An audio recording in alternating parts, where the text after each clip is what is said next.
My girlfriend said, "Your apartment is too small, either we move or we're done." I said, "Let's move then." She was thrilled until she saw the lease I signed. It was a studio. For one person. The moving truck arrived with only my belongings. I, 29 male, have been living in a decent one-bedroom apartment for 4 years. It's 650 square feet, nothing fancy, but it's mine. The rent's reasonable, the building's quiet, and I've got it set up exactly how I like it. Then Aubrey, 27, happened. We'd been dating for about 8 months when she started spending more nights at my place. First it was weekends, then it became 3-4 nights a week. Then she just never left. Didn't ask, didn't discuss, just gradually moved in. Her toiletries appeared in my bathroom. Her clothes took over half my closet, her shoes lined the entryway, my coffee table disappeared under her magazines and nail polish. My kitchen counter became her makeup station. Last month she started the campaign. "Babe, we need more space. This apartment is cramped." "It's fine for one person," I said, not so subtly hinting. "But there's 2 of us now. We need at least a 2-bedroom, somewhere with an actual living area, maybe a balcony." "Aubrey, you don't pay rent here." She waved her hand. "That's not the point. The point is we're practically living together, so we need a proper place. Together." 3 weeks ago she issued the ultimatum while I was trying to watch a game. "Owen, I'm serious. Either we find a new place together, or I think we need to reconsider this relationship." Looked at her standing there, hands on hips, like she was giving me some generous offer. This woman who'd moved into my apartment without asking, who paid 0 rent, who took over my space, who now wanted me to upgrade our living situation on my dime. "You're right," I said calmly. "We should move."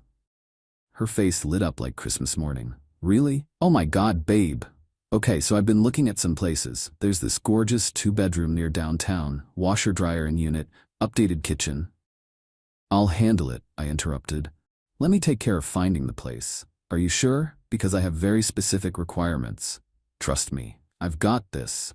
She practically bounced with excitement, started planning how she'd decorate our new place. Showed me Pinterest boards, talked about furniture we'd need to buy, all we language. All assuming I'd be bankrolling everything.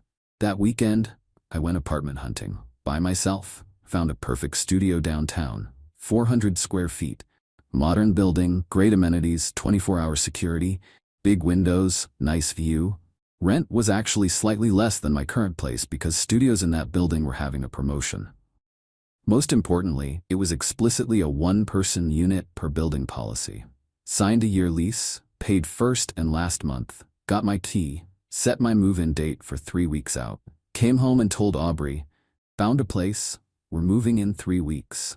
She screamed, literally screamed with joy, hugged me, thanked me for being the best boyfriend ever.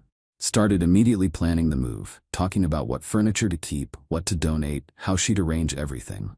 I just smiled and nodded. Booked movers for moving day. Told them very specifically, pack and move everything in the master bedroom, my home office and kitchen. Leave everything else. The morning of moving day arrived. Aubrey woke up excited, already dressed in moving day clothes. "Did you tell me the address? I want to swing by first and take measurements." "It's a surprise," I said. "Just meet me there at noon. I'll text you the address once the movers are done." She kissed me. "You're so sweet. Planning all this. I can't wait to see our new place." The movers arrived at 9 a.m. 3 guys, efficient as hell. I supervised while they packed my bedroom stuff, my desk, my electronics, my kitchen items, my furniture, my TV, my gaming setup.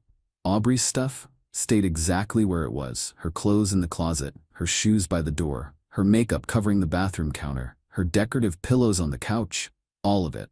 By 11:30 a.m. the truck was loaded, only my belongings. The apartment looked weird. Half empty, but also still cluttered with her stuff. I did one final walkthrough. Left her things untouched. Left my keys to the apartment on the kitchen counter. Left a note. "Aubrey, you said we needed more space or we were done. I chose more space. For me. You can stay here through the end of the month. I paid through then. After that, you'll need to work out a new lease with the landlord or find somewhere else. Good luck with everything. Owen." Sent her the address of my new building at 11:45 a.m. Then I turned off my phone and went to my new studio. Update 1. The movers finished unloading around 1 p.m. I was arranging my desk when building security called. Sir, there's a very upset woman in the lobby claiming she lives here. She's not on the lease. Yeah, that's my ex-girlfriend. She doesn't live here. Can you ask her to leave? She's refusing, says you stole her belongings. Should we call the police? Give me 5 minutes. I'll come down. Rode the elevator down already knowing this would be ugly. The lobby was nice, modern, big windows, and there was Aubrey standing by the security desk, face red, eyes wild. Owen, what is this? Where's our apartment? This is my apartment. The studio on the 6th floor. Studio, we're supposed to be moving into a 2-bedroom. No, you wanted a 2-bedroom. I never agreed to that. Her mouth opened and closed like a fish. But you said we were moving. I thought. You assumed. I said I was moving, which I did. Where's my stuff? Where's all my furniture, my clothes? Still at my old apartment. Where you left it. You left my things. We're supposed to be moving in together. Aubrey, you moved yourself into my apartment without asking, took over my space, then demanded I upgrade to something bigger, and threatened to break up with me if I didn't.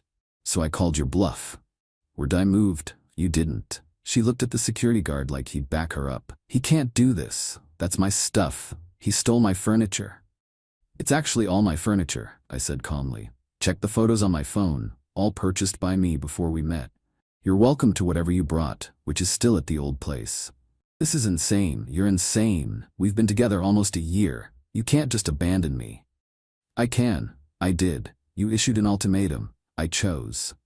She started crying. Real tears this time, not manipulation. Owen, please. I don't understand. Where am I supposed to go? Figured you had a plan when you gave me that ultimatum. Maybe that backup boyfriend you've been texting? Her face went white. What are you talking about? Cameron? From your gym? The guy you text until 2 a.m.? Yeah, I saw the messages on your laptop last week. You left it open. Real cute how you were keeping him warm, just in case Owen doesn't work out. The security guard's eyebrows went up. Aubrey recovered fast. Those were just friendly conversations. You're being paranoid. Maybe, but I'm being paranoid in my own apartment, alone. Figure your life out, Aubrey. You've got until the end of the month at the old place. Started walking back to the elevator. Owen, you can't do this. I'll sue you. This is illegal eviction. Turn back. You were never on the lease. You don't pay rent. Legally, you're a guest who overstayed. Check with a lawyer if you want, but I already did. I owe you nothing. The elevator doors closed on her, yelling. My phone was off until 8 p.m. When I finally turned it back on, 38 missed calls, 89 text messages. Aubrey's texts were a journey. Are you kidding right now? Owen, answer your phone. This isn't funny. I need to talk to you right now. Fine, be a child. I went back to the apartment. Where is my stuff? You took everything. The furniture is gone, the TV, even the coffee maker. You can't do this to me. I have nowhere to go. My stuff is just sitting here and now I have to move it all myself. You're a horrible person. Cameron's more of a man than you'll ever be. That last one made me laugh. Also texts from her best friend Kelsey. What did you do? Aubrey's losing it. Call her. And one from her mom, Diane. Owen, I don't know what's going on, but Aubrey's very upset.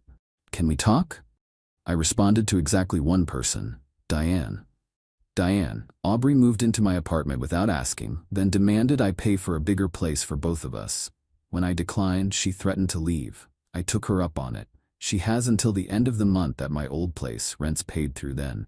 After that, she needs her own housing. Thanks for understanding. Diane responded within minutes. She moved in without discussing it. She said you asked her to live with you. Never happened. She started staying over more and just never left. I see. I'll talk to her. Blocked Aubrey's number. Blocked Kelsey. Kept Diane unblocked for now. Spent the evening setting up my studio. Everything fit perfectly. My furniture, my rules, my space.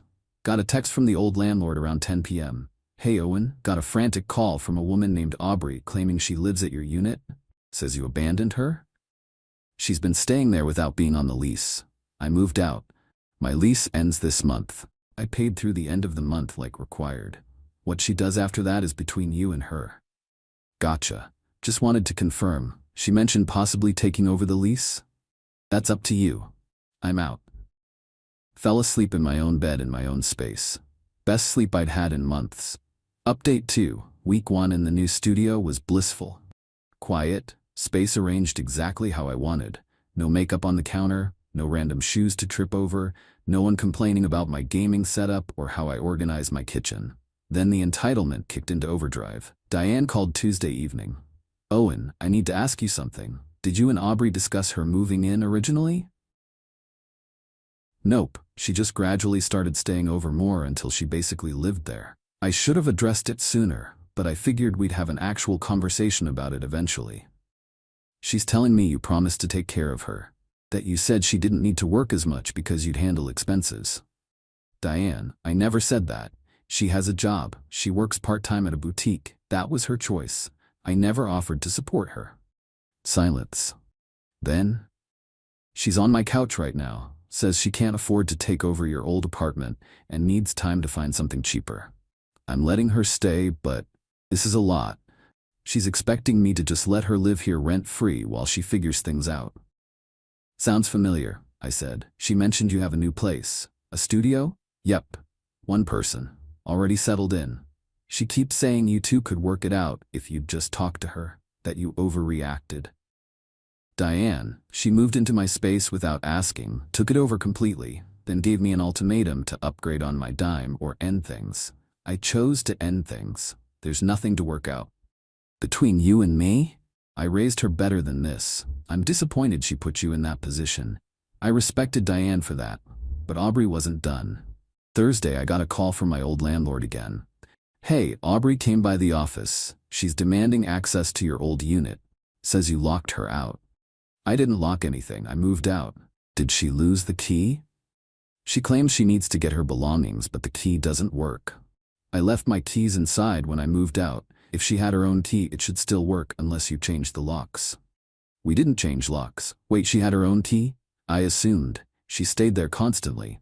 "Owen, she wasn't on the lease. We never gave her a key. If she had one, it's because you gave her yours."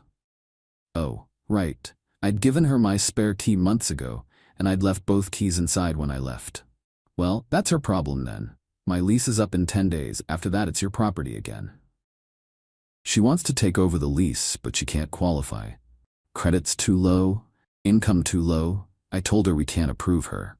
Then I guess she needs to get her stuff out before the lease ends." The landlord sighed. "Can you call her and tell her to stop harassing my office?" I blocked her. "Email her, or tell her to contact me through her mother." Friday afternoon, Kelsey showed up at my building. Security called. "Sir, there's a woman here named Kelsey asking to see you. Says it's urgent." "I don't know a Kelsey. Please ask her to leave." I watched from my window as Kelsey left the building, pulled out her phone, and started typing aggressively. Got an email 20 minutes later, from Aubrey, using Kelsey's email address. "Owen, this is ridiculous. You're being cruel and heartless. I have nowhere to go, and you know it. The least you could do is help me move my stuff since you have a truck and movers. I can't afford movers. If you ever cared about me at all, you'll help me. I'll be at the old apartment Sunday at 2 p.m. Please be there." I didn't respond. Sunday came. I spent it meal prepping and organizing my closet. Got a text from Diane around 4 p.m. "Did you help Aubrey move today?" She asked me to via Kelsey's email. I didn't respond. She's back at my place crying about how she had to move everything herself and it took all day. Her car's full of boxes. She had a week to plan this. "I know. Just giving you a heads up." She's spiraling, talking about how you owe her, how you used her. I'm trying to reality check her, but she's not hearing it. "I appreciate you trying, Diane. For what it's worth, I think you handled this correctly. Tough love might be what she needs. She's been coddled too much." Monday morning, I got an email from a law office. My stomach dropped for a second until I actually read it. It wasn't a real lawyer. It was one of those online legal template services. Aubrey had paid $49.99 for a cease and desist letter demanding I, 1. Return her property that I supposedly stole, 2. Compensate her for moving expenses, 3. Pay her $3,000 for emotional distress, 4. Issue a written apology. The letter was full of legal-sounding language but zero actual legal basis. I forwarded it to my buddy who's an actual lawyer. He called me laughing. "Dude, this is from LegalZoom or something. It's not even enforceable. Just ignore it." Should I respond? Only if you want to. But legally? You owe her nothing. I sent one reply to the email address listed. All items in my former apartment that belonged to me have been moved to my new residence. Any items remaining belonged to Aubrey, and she was responsible for their removal prior to the lease end date. I will not be responding to further correspondence. Tuesday evening, Diane called. Owen, I need to be honest with you about something, okay? Aubrey finally admitted the truth about why she wanted you to get a bigger place. Let me guess. She wanted to move Cameron in too? Close. She wanted a 2-bedroom so her sister Talia could move in. Talia's getting divorced and needs a place. Aubrey figured you'd pay rent, she'd live free, and Talia could stay in the 2nd bedroom also free. I actually laughed. So her plan was to make me pay for housing for 3 people? And she saw nothing wrong with it, kept saying, that's what boyfriends do. I asked where she got that idea, apparently from TikTok. I dodged a massive bullet. You did. Listen, she's moving out of my place this weekend. Found some apartment share situation with 3 other girls. It's not great, but it's affordable. She's furious about it, blames you entirely. Of course she does. I'm done mediating. She needs to learn from this. Just wanted to give you a heads up that she might try reaching out again. Don't engage. Wasn't planning on it. Final update. It's been about 6 weeks since the move. Figured I'd close the loop on this whole situation. The old lease ended without incident. Landlord confirmed Aubrey got all her stuff out before the deadline. Apparently she took pictures of the empty apartment claiming I'd stolen furniture, but the landlord had my original move-in photos proving everything was mine. Aubrey tried one last manipulation attempt 2 weeks ago. She had a mutual acquaintance, this guy Brett from a group we used to hang out with, reach out. Brett texted, "Hey man, heard you and Aubrey split. That's rough. She mentioned she left some stuff at your place, a jewelry box her grandma gave her. Any chance you have it?" I knew exactly what this was. Aubrey never had a jewelry box at my place. She was testing to see if I'd admit to having something of hers so she could claim I was withholding her property. Brett, I don't have anything belonging to Aubrey. Everything she owned was left at my old apartment for her to collect. If she's missing something, she should check the boxes she moved out. Oh, okay. Just checking. She seemed really sure. Brett, real talk. Aubrey moved into my place without asking, demanded I pay for a bigger apartment for both of us, then threatened to leave when I wouldn't. I called her bluff. That's the whole story. If she's spinning something different, that's on her. Damn. That's not what she told us. I'm sure it's not. Haven't heard from him since. But I did hear through another friend that the whole group now knows Aubrey's version didn't match reality. Apparently, she'd been telling people I kicked her out for no reason and abandoned her stuff. Once people started asking questions, her story fell apart. The entitlement continued even in defeat. Kelsey apparently tried to organize an intervention where mutual friends were supposed to convince me I'd been too harsh. Only 2 people showed up, and both ended up agreeing with my decision once they heard the real story. Aubrey's living situation hasn't improved. According to Diane, who still texts me occasionally to apologize for her daughter, Aubrey's bounced between 2 different apartment shares because she keeps expecting roommates to cover her share of utilities or doesn't clean up after herself. The entitlement apparently extends to everyone, not just romantic partners. The Cameron situation was exactly what I suspected. He was the backup plan. They dated for about 3 weeks after my move, before he also dumped her when she tried to move into his place without asking. Some people never learn. Diane actually apologized to me over coffee last week. I raised her to be independent and strong, but somehow she learned entitled instead. That's partially on me. I'm sorry she put you through this. I appreciated that. Diane's good people. Not her fault her daughter's a piece of work. As for me, living my best life in my studio, everything's exactly where I want it. My space, my rules, my peace and quiet. Started seeing someone new actually. Hannah. Met her at a coffee shop near my building. She has her own apartment, her own job, her own life. We've been on 4 dates. It's casual, it's easy, there's no pressure. She asked last week, "Do you live alone?" With genuine curiosity, not scheming. Yep, 400 square feet of perfect solitude. That sounds amazing. I love living alone. Yeah, I think I'll be okay. The whole situation taught me something important. When someone issues an ultimatum, they're expecting you to cave. They're betting you'll choose them over your own boundaries. Aubrey gambled that I'd upgrade my life to accommodate her entitlement rather than lose her. She lost that bet badly. No regrets on my end. Zero. I handled it clean, I handled it legal, and I handled it on my terms. She wanted more space or we were done. She got exactly what she asked for. I got more space. We're done. The studio's working out great, by the way. Turns out 400 square feet is plenty of room when you're not sharing it with someone who treats your home like their personal expansion project. And the best part? My rent's actually $80 less per month than my old place. So I got peace, space, and I'm saving money. Aubrey got a wake-up call about consequences, a cramped room in an apartment share, and hopefully a lesson about not treating partners like ATMs. Fair trade, if you ask me.